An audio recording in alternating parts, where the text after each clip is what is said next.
اعوذ باللہ من الشیطان الرجیم بسم اللہ الرحمن الرحیم یا ایہا الناس اتقوا ربکم واخشوا یوما لا یجزی والد عن ولده ولا مولود هو جاز عن والده شیئا ان وعد اللہ حق فلا تغرنکم الحیاة الدنیا ولا يغرنكم بالله الغرور ان الله عنده علم الساعة وينزل الغيث ويعلم ما في الأرحام وما تدري نفس ماذا تكسب غدا وما تدري نفس بأي أرض تموت ان اللہ علیم خبیر۔ سورہ لقمان آیات 33-34 اور یہ سورہ مبارکہ کی آخری آیات ہیں۔ یا ایھا الناس، اے لوگو، اتقو ربکم، اپنے رب سے ڈرو، اپنے رب کی پکڑ سے بچو۔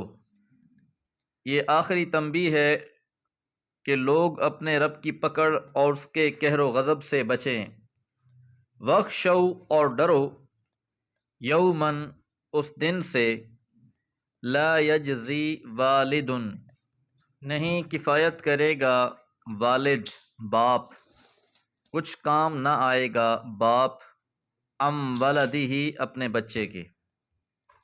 باپ دنیا میں اپنی ساری جوانی اولاد کے لیے قربان کر دیتا ہے، اپنا سب کچھ قربان کر دیتا ہے، اپنا آرام و سکون ترک کر کے اپنی اولاد کے سکون کے لیے ہر تگ و دو اور کوشش کرتا ہے۔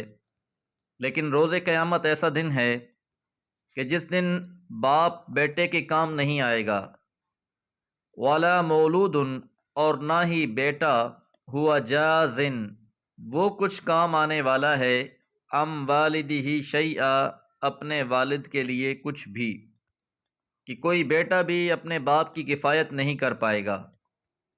غور کریں کہ پہلے لفظ یجزی آیا ہے جو فعل مضارع ہے، پھر جازن، یہ اسم فاعل، یہ زیادہ زور پیدا کرنے کے لیے۔ فطرتی طور پر انسان بڑھاپے میں اپنی اولاد سے بڑی توقع رکھتا ہے کہ اولاد سہارا بنے گی۔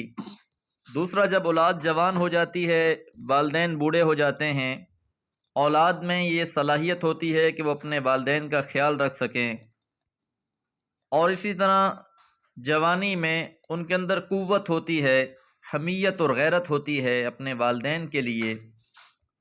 لیکن آخرت کا دن ایک ایسا دن ہے کہ جس دن کوئی بیٹا اپنے باپ کو کوئی فائدہ نہیں پہنچا سکے گا، اس کے کام نہ آ سکے گا۔ تو لہٰذا ایسے دن کی فکر کرنی چاہیے کہ جس دن انسان کو صرف اپنے اعمال ہی کام آئیں گے۔ یہاں اس بات کو بھی سمجھ لینا چاہیے کہ جس اولاد کے پیچھے انسان حلال حرام کی تمیز چھوڑ دیتا ہے، جائز اور ناجائز کا فرق فراموش کر دیتا ہے، اس اولاد نے بھی روز قیامت اس کے کام نہیں آنا۔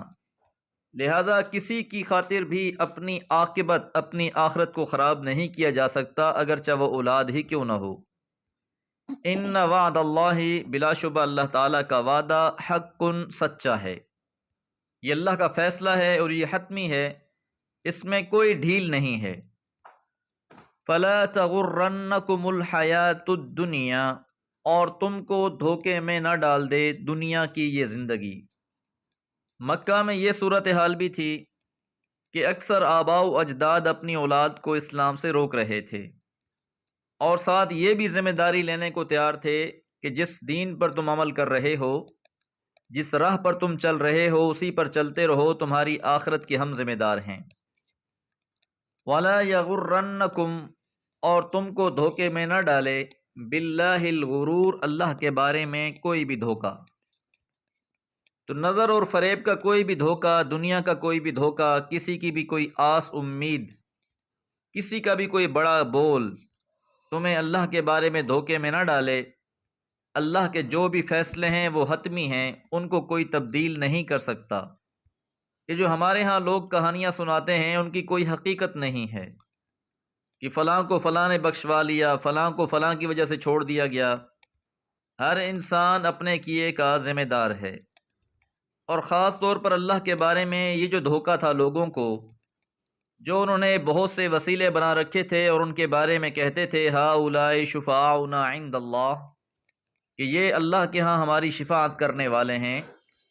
ما نعبدهم الا ليقربونا الى اللہ زلفا، کہ ہم تو ان کی عبادت نہیں کرتے سوائے اس لیے کہ یہ ہمیں اللہ سے قریب کرنے والے ہیں۔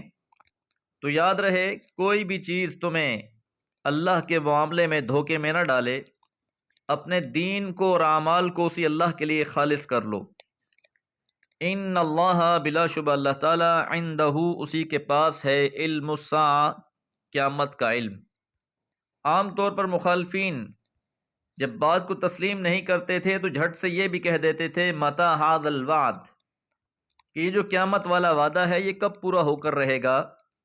تو یہاں سے جواب دیا جا رہا ہے کہ قیامت کب واقع ہونی ہے اس کا علم صرف اللہ کے پاس ہے۔ اللہ کے علاوہ کوئی مخلوق نہیں جانتی قیامت کب برپا ہونی ہے۔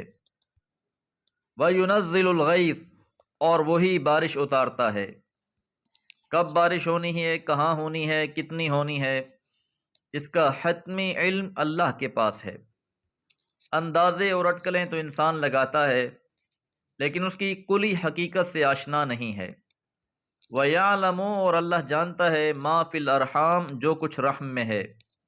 ماں کے رحم میں کیا ہے، لڑکا ہے، لڑکی ہے، نیک بخت ہے، بدبخت ہے، زندگی اس کی کتنی ہے، اس کی ساری معلومات اللہ کے پاس ہے۔ وما تدری، اور نہیں جانتا، نفس، کوئی بھی نفس، ماذا تکسب غدا، کہ وہ کل کیا کمائی کرے گا، کل اس کے ساتھ کیا ہونے والا ہے، کسی کو کوئی پتہ نہیں ہے۔ بڑے بڑے اندازے اور تخمینے لگائے جاتے ہیں، منصوبے بنائے جاتے ہیں، سوچتا انسان کچھ ہے، ہو کچھ اور جاتا ہے۔ کسی کو کچھ نہیں پتا کہ کل میرے ساتھ کیا ہونے والا ہے۔ وما تدری، اور نہیں جانتا، نفس، کوئی بھی نفس، بأی ارض تموت، وہ کس سرزمین میں مرے گا۔ موت کہاں آنی ہے کسی کو کوئی پتہ نہیں ہے۔ انسان نکلتا ایک ارادے سے ہے، خوشی خوشی گھر سے نکلتا ہے، کچھ دیر بعد میت گھر لائی جا رہی ہوتی ہے۔ سفر پر انسان نکلتا ہے، ارادے پتہ نہیں کیا کچھ ہوتے ہیں، راستے میں ہی موت پہرا دے رہی ہوتی ہے۔ تو کسی انسان کو اندازہ نہیں ہے کہ اس نے کب مر جانا ہے، کہاں مرنا ہے۔ ان اللہ، بلا شبہ اللہ تعالی، علیم خبیر، خوب علم بھی رکھتے ہیں اور جانتے بھی ہیں۔ ان باتوں کا علم انسانوں کے پاس تو نہیں، لیکن اللہ کے پاس خوب خوب علم ہے۔ ذرے ذرے کو وہ جانتا ہے، ایک ایک لمحے سے آگاہ ہے، ہماری سانسیں تک گنی ہوئی ہیں۔ تو مطلوب یہی ہے کہ انسان بندگی بھی اس خالق کی کرے جو اس قدر عظمتوں والا ہے، جو اس قدر علیم و خبیر ہے۔ اس کے علاوہ تو باقی سب مخلوق ہیں، مخلوق کو اپنا پتہ نہیں، اس نے دوسروں کے بارے میں کیا جاننا ہے۔ حضور علیہ الصلوۃ والسلام نے فرمایا کہ اگر کوئی شخص عراف کے پاس جاتا ہے، یہ کاہن لوگوں کے پاس، اور انہیں جا کے اپنا ہاتھ دکھاتا ہے، ان سے اپنی قسمت کا حال معلوم کرتا ہے، اور جو وہ کہتے ہیں اس کی تصدیق کرتا ہے، فرمایا ایسا شخص اس چیز کا انکاری ہے جو اللہ نے مجھ پر نازل فرمائی ہے۔ دعا ہے اللہ تعالی ہمیں قرآن و سنت کے مطابق عقائد رکھنے اور اعمال کرنے کی توفیق عطا فرمائے۔ وما علیہ الا البلاغ۔